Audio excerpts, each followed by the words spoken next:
आज हम लोग पढ़ेंगे यूएफओ के बारे में। तो यूएफओ का फुल फॉर्म क्या है?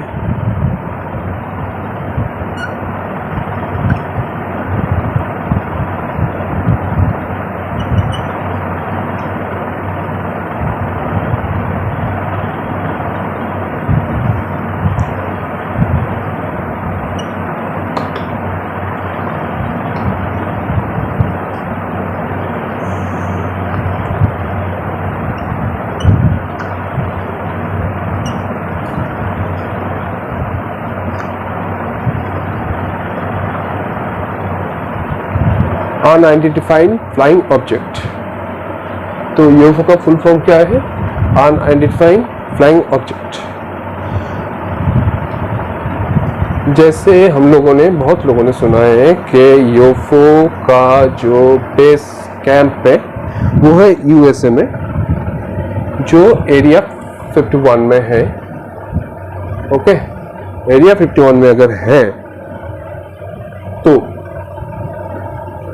इसका जो एरिया है ये बहुत ही बड़ा एरिया है, और यहाँ पे जो भी डिप्लॉय किया गया है यहाँ पे वो है यूएस आर्मी को। ठीक है, तो इसके बाहर वाले जो सिविलियंस है जो वहाँ पे घूमने जाते हैं उन लोगों को अलाउड नहीं है यहाँ पे जाने के लिए। एक एक चीज को आप लोग समझिए कि सही में वहाँ पे यूएफओ है या क्या है। हाँ, तो एरिया 51 में किसी आम लोग को जाने के लिए मना है। वहाँ पे डिप्लॉय किया गया है किसको? यूएस आर्मी को। ओके, तो इंडिया में भी ऐसा कुछ जगह है, मैंने सुना है, क्योंकि मुझे इसके ऊपर रिसर्च करने का, और इसके लिए मैंने पीएमओ के पास भी एक लेटर मैंने भेजा था 2016 में, सॉरी 17 में। तो ठीक है, चलिए तो इसके ऊपर मैं बात करता हूँ। अगर बहुत लोग कहते हैं क्या, ये जो कैलाश पर्वत, आप लोग समझिए मेरे बात को, ये जो कैलाश पर्वत है, ये जो कैलाश पर्वत है यहाँ पे कोई चढ़ाई नहीं कर पाता है। सब मानते हैं यहाँ पे कुछ एनर्जीज है जो भी यहाँ पे चढ़ाई करते हैं वो चढ़ाई नहीं कर पाते हैं, और क्या होता है उनके साथ हेलुसिनेट एक है, वॉमिटिंग, और एक चीज इसके बारे में मैंने सुना है, क्या यहाँ के आसपास भी आप जाते हो तो आपका जो उम्र है वो धीरे धीरे बढ़ना शुरू होता है, जैसे नाखूनों का बढ़ना, जैसे बालों का बढ़ना, ऐसा कुछ शुरू होता है। तो अगर या इस जगह पे यूएफओ है, ओके, सेम रेडिएशन इस जगह में भी होना चाहिए, है ना, ये लॉजिक है। तो यहाँ पे ऐसा क्या है जो लोग यूएस आर्मी को डिप्लॉय किया गया है और वो लोग सब ठीक है, और बाहर का जो भी है उन लोगों ने बोला है नहीं, हम लोगों ने कुछ यहाँ पे आने जाने का कुछ देखा ही नहीं। आप लोग इस चीज को सोचिए। एरिया 51 एक बदनाम इलाका है जिसके बारे में बोला जाता है कि यहाँ पे यूएफओस के रहने का या आने जाने का सब कुछ यहाँ से प्रोवाइड होता है। ओके, तो ग्राउंड फील्ड स्टाफ जो है यहाँ पे यूएस आर्मी, तो यूएस आर्मी, तो वो लोग यहाँ पे कैसे ड्यूटी कर रहे हैं?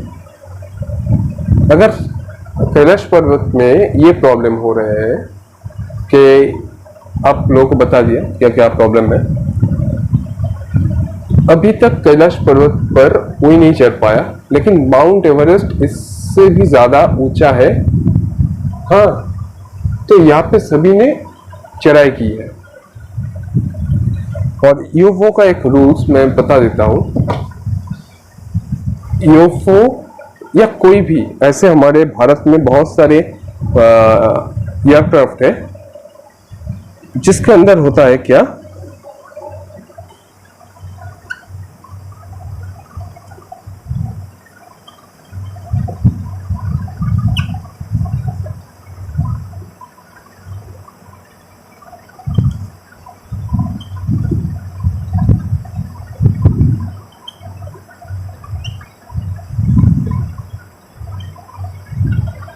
अल्ट्रासोनिक बूम साउंड बहुत सारे हैं, मिग पे भी है। हाँ, जितने भी जेट है उसमें ये साउंड है। और एज इट इज यूएफओस में भी ये साउंड है। लगभग कुछ साल पहले राजस्थान में सुबह 6 बजे ऐसा एक साउंड क्रिएट हुआ था, अल्ट्रासोनिक बूम साउंड। तो वहां के आसपास के लोग सब लोग बाहर निकल के आए, क्या क्या हुआ ऐसा साउंड। जब इसके बारे में एयरफोर्स से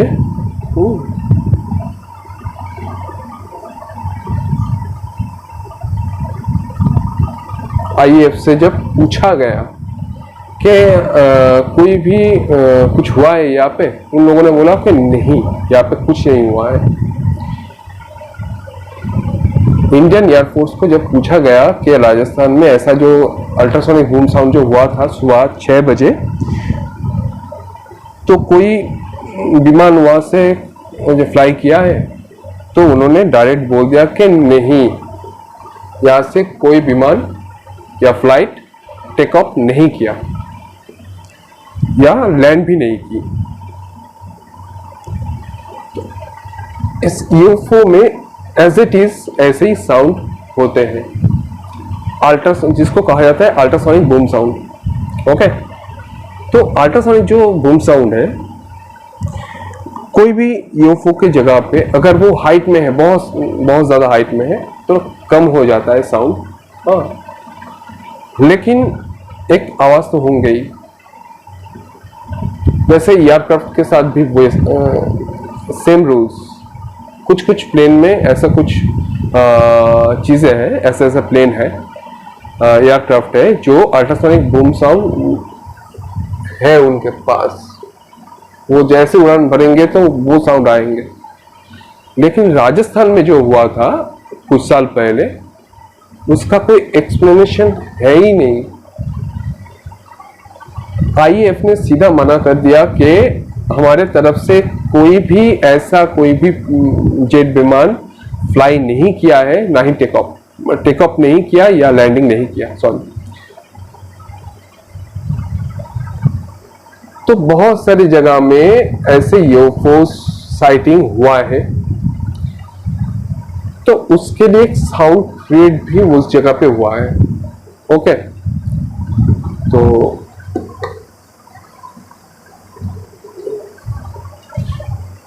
ये मिटा दिया क्योंकि इसको देखने के लिए जो कुछ अलग सा लग रहा था, इसलिए मैंने मिटा दिया। रिवाइंड मत कीजिएगा। चलिए, तो ऐसे है यूएफओ। और यूएफओ ऐसा नहीं है ये कोई जादुई वाला कोई चीज है तो नहीं कि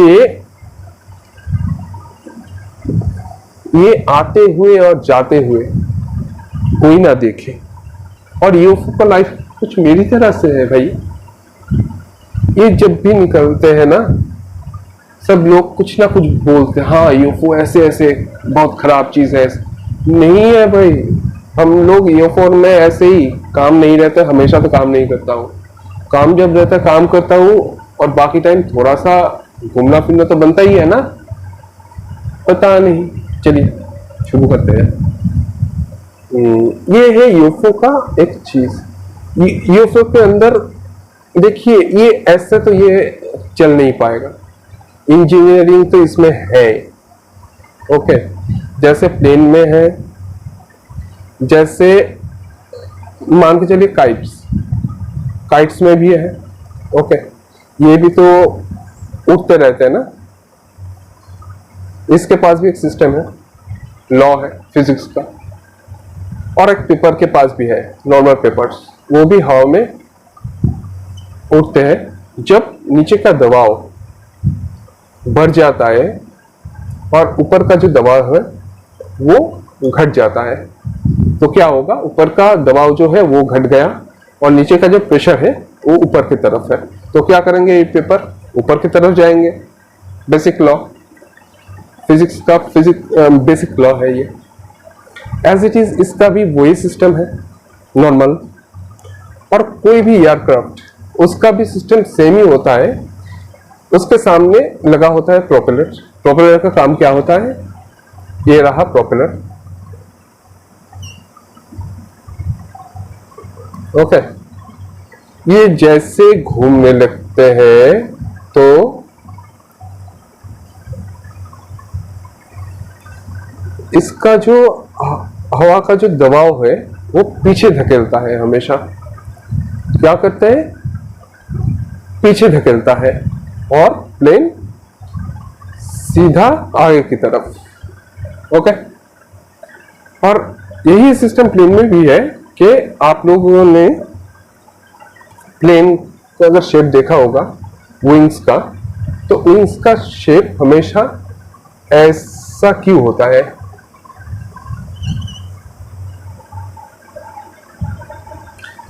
हवा इस तरह से आते हैं, दबाव प्रेशर कम हो जाता है यहां से ये, और यहाँ का जो प्रेशर है ये हमेशा बढ़ जाता है, इसीलिए वो ऊपर में उड़ सकता है। एज इट इज इसमें है, ये कोई ऐसा कोई इंजीनियरिंग है इसमें, जो नीचे का जो प्रेशर है वो क्या कर देता है, कम, और ऊपर का जो दबाव है वो क्या हो जाता है,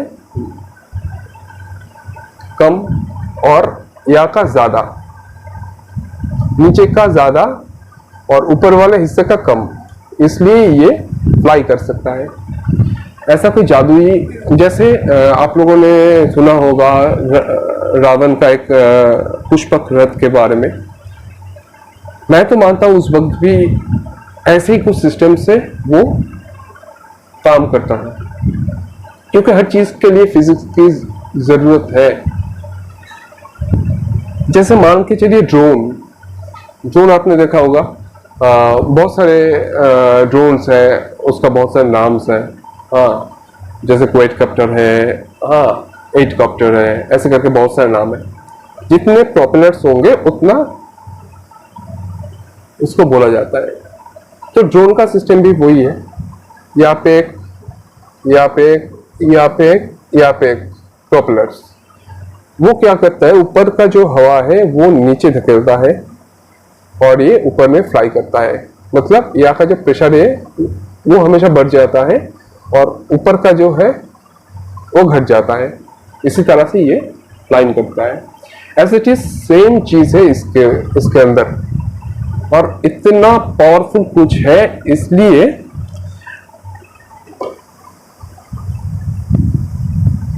इसका जो साउंड है वो है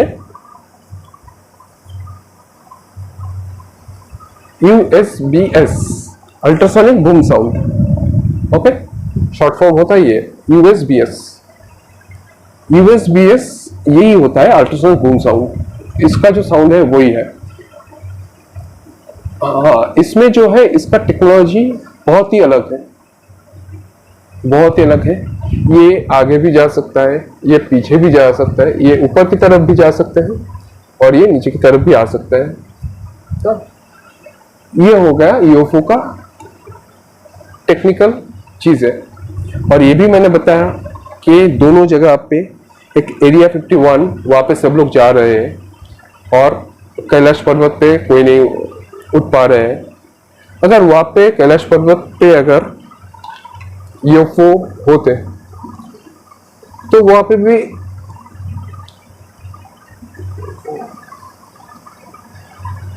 भी कुछ ना कुछ तो मिल ही जाता ना हम लोगों को। जैसे एरिया 51 में यहाँ पे डिप्लॉय किया गया है आर्मी, यहाँ पे भी गार्ड्स है लेकिन यहाँ बहुत दूर है और यहाँ पे जाने के लिए मना है। तो इतने दूर तक सब उठ पाए या यहाँ तक पूरा चढ़ाई किसी ने नहीं कर पाया। क्यों?